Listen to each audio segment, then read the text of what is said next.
the screen. Okay. So I'm Katja, and Simon is also here in this conference room. We are based in Japan and Germany currently. And just a heads up, so this is a conceptually motivated work, so I will focus more on conveying the idea than the details of the model, but of course we can do the questions later, or you can see the paper for details. So what is joint tracking here? It's a form of joint action.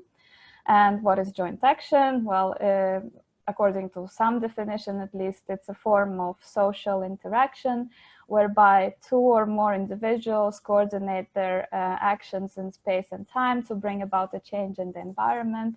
So, for instance, according to this definition, simply walking together is not a case of joint action, while moving a couch together is a form of joint action because it involves coordinating around an object.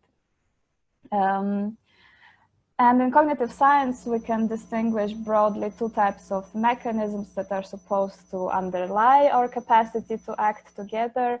So on the one hand, you will have people that propose that it's based on us representing other people that we're acting together with, so their actions or goals or maybe knowledge states. And on the other side, we have people that propose that, well, representations are actually not required and we can rely on more embodied, embedded, dynamical kind of processes like synchronization, coupling, shared affordances, and processes like that. And then, of course, the question, as I mentioned, whether we really need more representational mechanisms. So one way to try to answer this question is by applying the following analysis strategy. So you could try to identify a boundary case, which by many people is thought to require representations. And many people in cognitive science at least assume that joint action is such a case, especially when it involves coordinating around objects. And then you could apply a more embodied, embedded methodology to show that actually representation is not needed or can be reinterpreted in such cases. And evolving something like minimal cognitive agents that are supposed to be non-representational, or at least representational mechanisms are not built into them from the start, is one such strategy. One such methodology. So we apply this strategy to a minimal triadic joint action task, so a task that involves coordinating around some portion of the environment. And we take this task from a psychological study by Knoblich and Jordan. So in this task, we have a target that moves in this screen space between the two borders, and it moves at constant speed.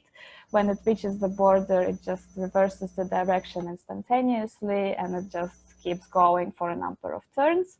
And people are asked to jointly control a tracker and keep it on top of the target as much as possible. And one person is responsible for accelerating the tracker to the left, another person to the right. And once you have accelerated the tracker in one direction, you have to decelerate it in order to then reverse direction and accelerate it in the opposite direction. So this leads to a sort of tricky border region in which some amount of error will occur for sure, but you have two strategies to try to minimize it. So the more simple reactionary strategy is to basically stay on top of the target up to the very border, and then the target will reverse, but you have to like decelerate the tracker and then accelerate it in the opposite direction and try to catch up with the target. Or you could apply a more complex anticipatory strategy in which you actually start decelerating before the border in order to then accelerate. And obviously you have to coordinate this with another person so that you're not like acting with opposite actions to each other and not able to track it all. And Knoblich and Jordan claim that actually non-representational processes are not sufficient for accomplishing this task together, because they're only good for coordinating smoothly in time or only as a reaction to some perceived action of the co-actor. And here you have to coordinate with a sort of discrete type of co-actor's response, and a predicted one, not a perceived one. So that's somehow, according to them, requires task co-representation, or in other words, having a model of what the other person is doing in the task and then coordinating using that model. So what we want to investigate is whether minimal cognitive agents can perform this task at all, whether they are capable of the more complex anticipatory strategy, and if so, can we see in their activity something like a co-representation? And of course, there are many definitions in the literature of what this is supposed to be, so we just choose a minimal definition according to which co-representation is an internal state of one agent that correlates with future action of the other agent, and this somehow contributes to coordinated joint performance. So our implementation consists of the environment and the agents, obviously. So the environment is just a replication of the psychological study, where we have a target that moves in this bounded space between the two borders at constant speed. And we have a tracker that in our case is controlled by two simulated agents, and you have to imagine them sort of sitting on top of the tracker in the same location and looking at the environment from within. So each agent has two pairs of eyes, differentially receptive to the distance to the two borders, and also the target. And they have two motors, so for producing leftward and rightward velocity, and the tracker velocity is a sum of the velocities produced by two agents. So the architecture of the agents is the same. So they have 8 fully interconnected and self-connected nodes. 4 of the nodes receive visual input from the distances. 2 nodes receive auditory input just to facilitate coordination. This is just proportional to the output of their motors, and 2 nodes are connected to the output. So they both have left and right motor actually, but only one is then taken to contribute to the tracker velocity. Okay, so the results of number of evolutionary generations, and we do, of course, different populations. So we see that in the end, we do have some agents evolve the required behavior, and there are broadly 2 strategies for accomplishing this task.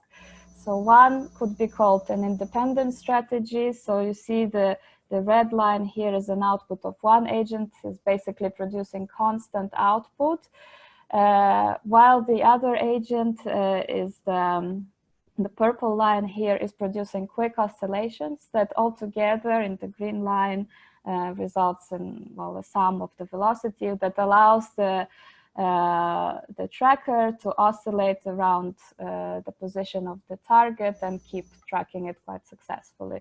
Of course, that is not a very interesting strategy, so we also have something that looks more a bit like a joint strategy, where one agent seems to be producing the slow oscillations that move the tracker between the 2 borders, while the other agent is still oscillating around the target position.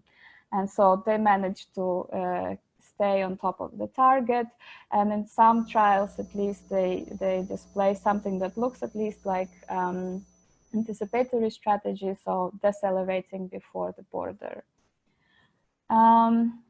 So now that we have this result, the key question here is, can we find something like co-representation is in these two agents that we defined as an internal state of one agent correlating with the future action of the other agent.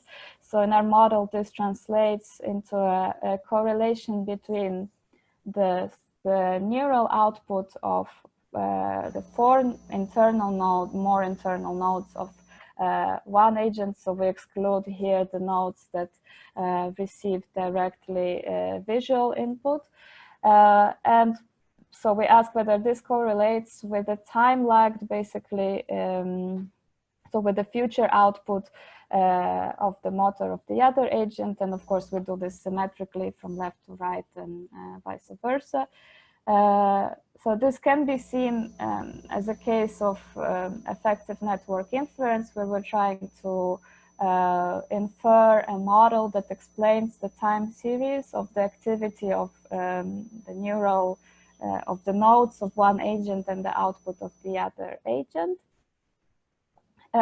And to get a handle on the functionality of this correlation, if it is found, we separately look at the activity in the time series that is produced in the center of the environment compared to the border region. And we expect, of course, we hope to find more correlation in the border region, because this is where coordination is more tricky. And we also condition this model on the position of the tracker and the target, because given the constrained nature of this task, you might predict what the agents do simply by knowing where things are in the environment at any given time. So in the result of this procedure, we find that indeed in the center portion of the environment, the only significant correlations we find are between the position of the tracker and target and the motor output of the agents.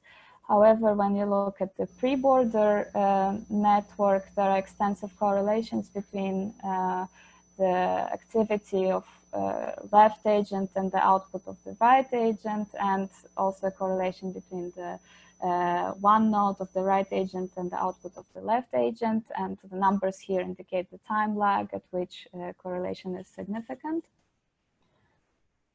So in conclusion, we see that agents are able to evolve to solve this joint action task.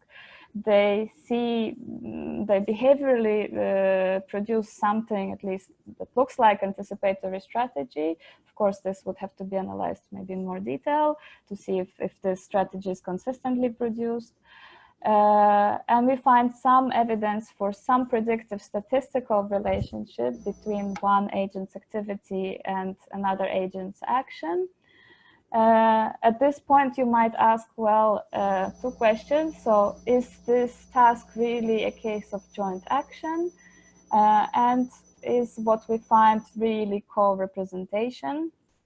So to the first question, the answer is it's not that clear, because when we do additional experiments with the evolved agents, we see that obviously they cannot do the task on their own because they were evolved to perform it together. However, when we implement a so-called ghost condition, so we put the agents in this task, but only one agent is actually performing the task, while the other's agent's contribution is played back from previous trials. The behavior that we get is virtually indistinguishable from live interaction. And then you might say, well, is it really joint action if the agents are not really sensitive to each other? They're just acting in parallel, sort of assuming that the other agent will be there. And the second question about co-representation, so we defined it as a correlation between inner states of one agent and the output of another. But in the literature, we find also a stronger requirement on this concept of something like a structural isomorphism. So one person can model the other person because in some ways we are very much alike. And we haven't looked at this in our model. Of course, it's a target of future work, as well as other conceptual and practical developments. And thank you.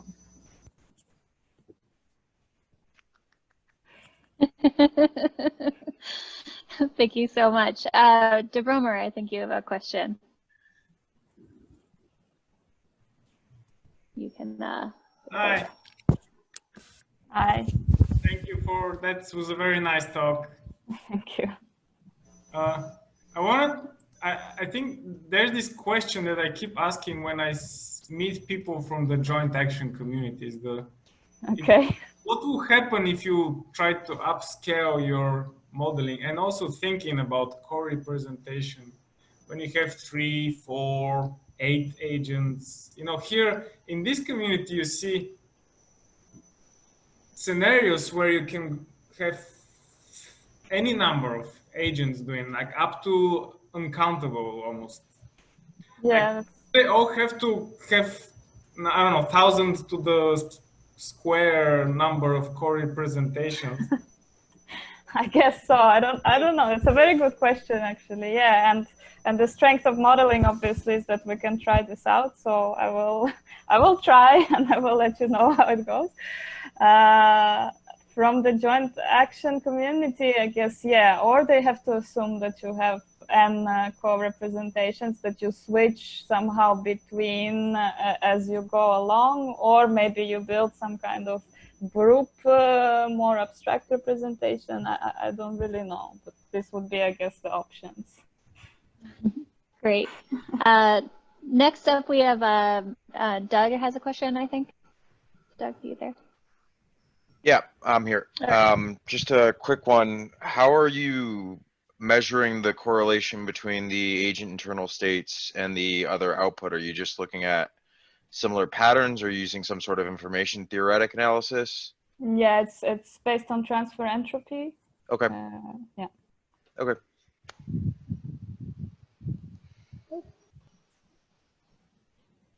Am I the frozen one?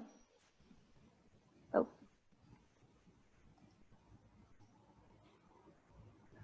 All right.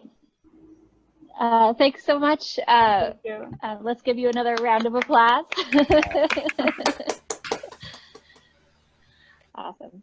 Okay, our last speaker of this session is Palin. Palin, are you in the room? Yeah, hello, I'm Palin. I'm in the Hi. room. Yeah, hi.